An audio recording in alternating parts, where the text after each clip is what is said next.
Hello, this is Mandy, and welcome back to my channel. This week, we are feeding my family of 4 easy, delicious, and affordable meals on a budget. So stay tuned. We're going to get in the kitchen, we're going to get cooking, and this is All Things Mandy.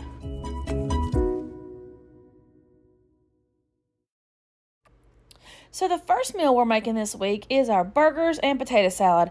I'm going to be taking these potatoes and my eggs and cooking them at the same time in my Instant Pot. So I took the remainder of my red potatoes and a couple of these yellow potatoes, and I'm dicing them up into a small bite-sized piece because I'm only going to be cooking them in the Instant Pot for 5 minutes. Once I had all of those potatoes diced up, I just put those into my Instant Pot. And I'm going to add in a cup of water. That's just enough liquid to help this bring up to pressure. And then I'm going to take the little trivet, I think that's what they call it, that came with my Instant Pot. I'm going to put that on top of my potatoes, and then I'm going to put my eggs right on top of that trivet.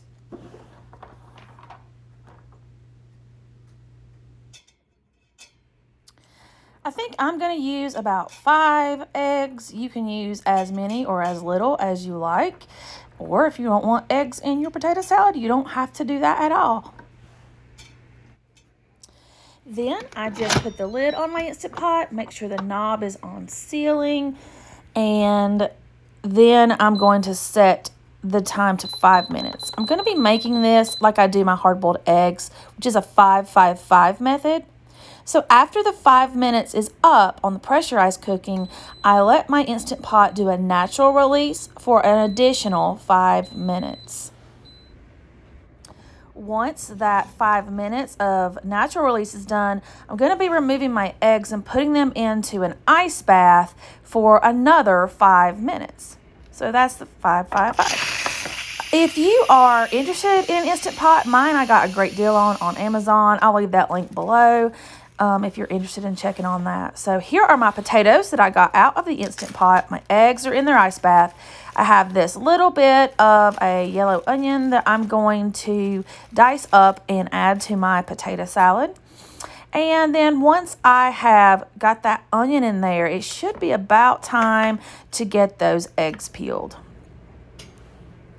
So here are my peeled eggs. Only one of them broke when I was peeling them. But as you can see as I cut into this egg, that 5-5-5 method makes a beautiful hard-boiled egg. There's none of that gray circle around the yolk. It's just really beautiful. It works well every time, and they're really easy to peel.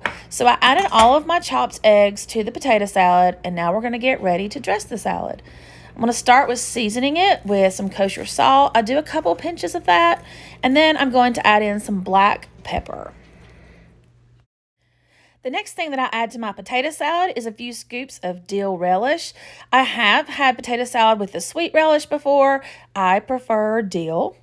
And then we're going to add in some mayo. And if you are from the South, you know there's only one mayo, and that is Duke's. So I'm going to add just a few scoops of that. This I really kind of just eyeball, and I'm just looking for the texture that I like my potato salad and the level of creaminess. So I just add a few spoonfuls, and then we'll kind of come back to the mayo after I start mixing this.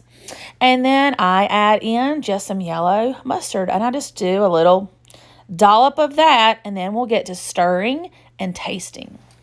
And then I just give this a stir. I try to stir really gently because I don't want to mash up my potatoes, but I just give this a stir, and I kind of just eyeball it and see, does it look as creamy as I want it to be? And I actually hit it right on the money this time. I didn't feel like I needed to add in any more mayo, and the salt and pepper taste was on point. So I just covered this and put it in my fridge so that it could chill while I start making the burgers. So I took a package of my ground beef, and this is how I'm going to make my burgers. I just take the ground beef, I put it into a bowl, and I like to add a little bit of flavorings or seasonings. You could add, there's so many burger recipes, but this is just a basic one. I always use some Worcestershire sauce, if I'm saying that right, when I'm using ground beef. I'm also going to use some of this steak seasoning. I got this at Aldi, and This was the first time I was using it, but the burgers actually turned out really good. It has a nice flavor. It's got garlic, onion powder, paprika, things like that in there. And so then I just get in there with my hands. I always kind of mix it with just one hand, so that keeps another hand free and clean. And so then I'm going to add in some kosher salt and some pepper. And then I'm going to be ready to section this off and make my patties. So I give this another little mix, and then I'm going to be using this kind of the way that I've always seen Rachel Ray do her burgers. She gets it all mixed together, and then she scores it with her hand so that she knows that each patty is going to be about the same size when she pulls the beef. So here I have scored it into fourths, and I'm just going to kind of roll out one big meatball and then squish it out into a patty. And then we're going to get these on the stove. I like to cook mine in a cast iron skillet. So I got that heating up on the stove. So I just added those patties to my cast iron skillet, and I cooked them for a few minutes on each side. Next, I'm going to prepare my garnish or my toppings for my burger. I took one of my tomatoes and I sliced that up. I'm going to slice up a little bit of this red onion, and then I'm going to tear a few leaves from my iceberg lettuce. And that's going to be the toppings for our burgers. And so now I have the toppings ready. The burgers are coming off the stove. The potato salad is chilled in the fridge. And we are ready to plate this up. So this is the burger. You can see here how I built the burger. They were really large burgers, and there's the potato salad. This was a delicious meal, always a favorite in my house. Y'all, it's Taco Tuesday, and we're going to make a meatless meal. We're making bean enchiladas. So first of all, I'm going to take this can of refried beans. I'm going to open that up and mix in a can of Rotel. This is going to be the filling for our enchiladas. Very simple, delicious, full of flavor, and a meatless option. So we're just going to give that a good mix, and then we're going to build our enchiladas. First thing I'm going to do is take a little bit of this red enchilada sauce. I'm going to pour that in the bottom of my casserole dish. This is just a 9x13. And then I have 2 different kinds of tortillas hanging out in my fridge. I've got some medium-sized flour tortillas. I only have 4 of those. But then I did find some corn tortillas that we're going to use. But I'm just going to put some of that filling down inside my tortilla. I'm going to add a little bit of Colby Jack cheese on top. And then we're going to just get to rocking and rolling these enchiladas. Once I have all my enchiladas rolled, I'm going to pour the remaining enchilada sauce all over my tortillas here, and then we're going to top it with the Colby Jack cheese. I've got my oven preheated to 350 degrees. I'm going to cook it at first covered, just so that the cheese doesn't get too brown before everything is heated through. But it should be about 20 minutes, and then I will take the foil off, and I will let the cheese brown for an additional 10 minutes. With this meal, I was able to use up flour tortillas, corn tortillas, and the rest of that Colby Jack cheese. Here are my enchiladas out of the oven after that 30 minutes. They were delicious. This is the plate. I just topped them with some green onions that I snipped. And this is a classic. We have this a lot. It's a family favorite as well. The next dinner that we made this week was called Marry Me Chicken. It is loosely based on a recipe that I saw years ago in like a church cookbook where the lady said, if you make this chicken, he's going to want to marry you. So I just took 2 of the large chicken breasts that I had gotten in my grocery haul. I thawed those out, and then I butterflied them to make those into 4 chicken breasts. This was definitely plenty for my family of 4 because these were really thick chicken breast. Next, I seasoned the chicken breast with kosher salt and black pepper. The recipe in the cookbook said to flour it and dredge it and all of that, but we were trying to make this a little bit lighter option tonight, so I decided not to flour or bread it. You certainly could do that if you wanted to. So I seasoned one side of my chicken breast, and then I'm going to go ahead and take it to my cast iron skillet. I'm going to place those seasoned side down in my cast iron skillet and then season the other side with salt and pepper as well. This is going to cook in my cast iron skillet for a few minutes on each side, just until your chicken is done. Now, I did say we're trying to keep this lighter, but I wanted this to have a good sauce, and I needed a little bit of butter, so I did add a tablespoon or like a tablespoon and a half of some butter while I was frying up my chicken. And then once the chicken was done, I removed it to a separate plate, and now I'm going to get started on the sauce. So to make the sauce, I just sauteed a little bit of garlic. I added in a little bit of that chicken stock that I had made in a previous video. And then I just gave this a stir, just scraping up any bits that are on the bottom. I added in some whole milk. I didn't measure anything. I just eyeball it. The recipe called for heavy cream. I didn't have it. I didn't have half and half. I didn't have any evaporated milk. I just used regular whole milk. And then I'm going to season it with some Italian seasoning and a little bit of crushed red pepper flakes.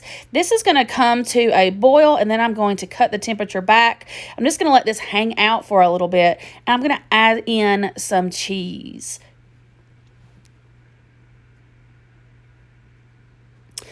I decided to use this 5-cheese Italian blend because it had several different cheeses: mozzarella, provolone, Asiago, Romano, Parmesan, all of that.